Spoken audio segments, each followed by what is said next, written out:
ইয়াকা না'বুদু ওয়া ইয়াকা নাস্তাঈন, আল্লাহ আপনার গোলামি করি, আপনার কাছে সাহায্য চাই।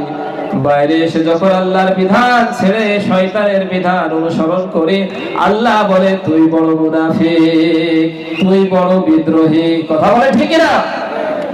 কারণ মুখে আছে কাজে নাই, মুখে আছে কাজে আছে অন্তরে নাই, সেটাও মুনাফিক। মুখে আছে অন্তরে আছে কাজে নাই, তাহলেও তো মুমিন হওয়া যাবে না।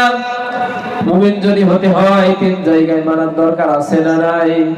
ইকরারু বিল লিসান, আপনি বলবেন, মুখে স্বীকার করবেন আমার রব আল্লাহ, আমার আইনদাতা আল্লাহ, আমার বিধানদাতা আল্লাহ, আমার রিজিকদাতা, আমার লালন কর্তা পালন কর্তা, সব কিছুর মালিককে, আমাদের জীবনের মালিককে, মৃত্যুর মালিককে। মৃত্যু কি আমাদের হাতে নাকি? সবাই তো বেঁচে থাকবো একেবারে কিয়ামত পর্যন্ত, মরবেন তো অবশ্যই। আল্লাহ বলছেন আমাদেরকে নয়, আমাদের নবীজিকে বলছেন ইন্নাকা মাইয়িতুন, হে রাসূল আপনি মরবেন। এখন নবীজিকে যদি এই কথা বলে, আমার মতো সলিমুদ্দি কি বেঁচে থাকবে নাকি? আল্লাহ বলেন ওয়া ইন্নাহুম মাইয়িতুন, ওরাও কিন্তু মারা যাবে। আপনার আশেপাশে যারা আছে কেউ দুনিয়ায় চিরদিন থাকবে না।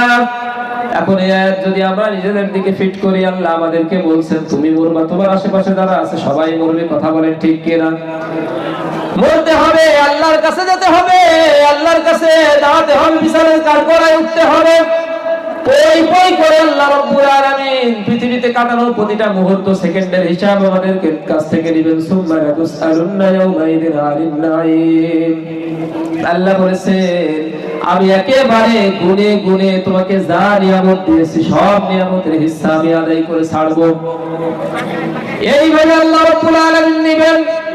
আমাদেরকে আল্লাহ রাব্বুল আলামিনের কাছে যেতে হবে, একেবারে একা একা বলতে হবে, কবরে যেতে হবে। কথা বলেন ঠিক না ঠিক? সুম্মা আমাতাহু ফাআকবারা, আল্লাহ বলছেন তুমি তো মরবা, কবরে তো যাবা, তোমার তো মরণ হবে সামনে, কবর তোমার কিন্তু রেডি আছে।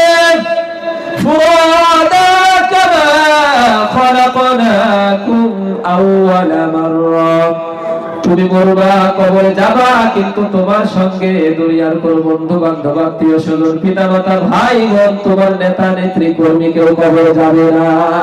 ঠিক না? আল্লাহ বলেন তুমি মরবা, তুমি যেইভাবে দুনিয়াতে প্রথম এসেছিলে একেবারে একা, শরীরে কোনো কাপড় ছিল না, তোমার কোনো বোধ ছিল না, তোমার কোনো জ্ঞান ছিল না, তুমি কিছুই ছিল না, তোমার কোনো শক্তি সামর্থ্য ছিল না। ফুরাদা